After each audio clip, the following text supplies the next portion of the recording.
सम्पूर्ण यो भिडियो हेर्ने दर्शकहरूलाई नमस्कार। म यो रानीसेन सैपालको पूर्वी बेस क्याम्प यो सैपाल तालमा आएर यो भिडियो लिइरहेको छु। ठुलो ताल छ यो, ऊ पारीबाट हिमालको पहिरो झरेर यो ताल बनेको रहेछ र यो ठुलो ताल छ, ठुलो छ एकदम। यहीँबाट एउटा नदी उत्पन्न भएका रहेछन्। यहाँ यो तालको बिचबिचमा बरफ पनि छ। यो बरफ पग्लिएर नदी बगिरहेको छ। यता दर्शन गर्नेहरूले सानसाना ढुङ्गाहरू आफ्नो एउटा केही माग राख्नु भएको होला, यस्ता ढुङ्गाहरू चट्टा लगाएर जानुभएको छ। यसरी धेरै ठाउँमा यस्तो देख्न पाइन्थ्यो र भने मैले हजुरलाई देखाउँदैछु त्यो तालभित्र बरफहरू जमेर पग्लिँदै गरेको अवस्था। यही नदी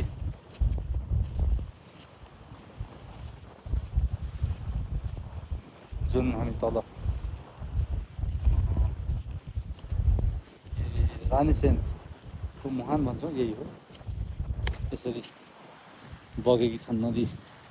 हेर्नुहोस् यही तालबाट यो पानी कहाँबाट आछ थाहा छैन, ठुलो नदी उत्पन्न भएको छ। यता मैले हजुरलाई यो तालभित्रको बरफ देखाउन चाहेँ। ल हेर्नुहोस्, यो बरफ पग्लिँदै नदी बन्दै छ। ऊ टाढा अलि धेरै छन्, त्यो पल्लो साइडमा छन्। यसरी उता पनि हेर्नुहोस्, तालमा ढुङ्गा तर्दै ठुला ठुला बरफका चट्टानहरू छन्। यसरी हेर्नुहोस्, मैले जुम गरेर देखाएको छु। बाँकी कुरा चारैतिर हरिया डाँडाले झरनाले सजाएका छन्। माथि बिहान अलि 1-1.5 घन्टा अगाडि यो हिमाल देखिए थिए, अहिले कुहिरोले ढाकिएका छन्। यस्तो छ। हेर्नुहोस् यो तालबाट यो उत्पन्न भएको थियो। यो अहिले बरफको ऊ आयो, शून्य छ, बरफको पहिरो आएछ, देख्न पाइएनस्। यता यी झर्ना छन्। यसरी माथिबाट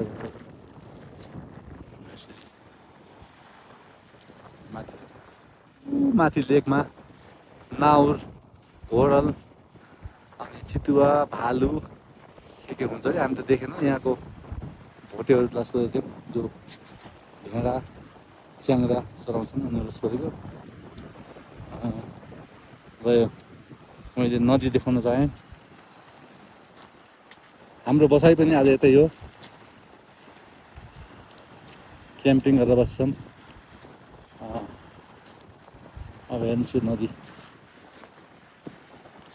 ऊ तल यसरी हेर्नुहोस्, यही नदी हुन् बगेको छन्। यही तालबाट हेर्नुहोस्, अन्त कहीँबाट पानी आएको देखिन्न, तर यो तालभित्रैबाट यत्रो नदी उत्पन्न भएकी छन्। हर हर गङ्गे, हर हर गङ्गे, हर हर गङ्गे माता, गङ्गे माता, गङ्गे माता जय हो।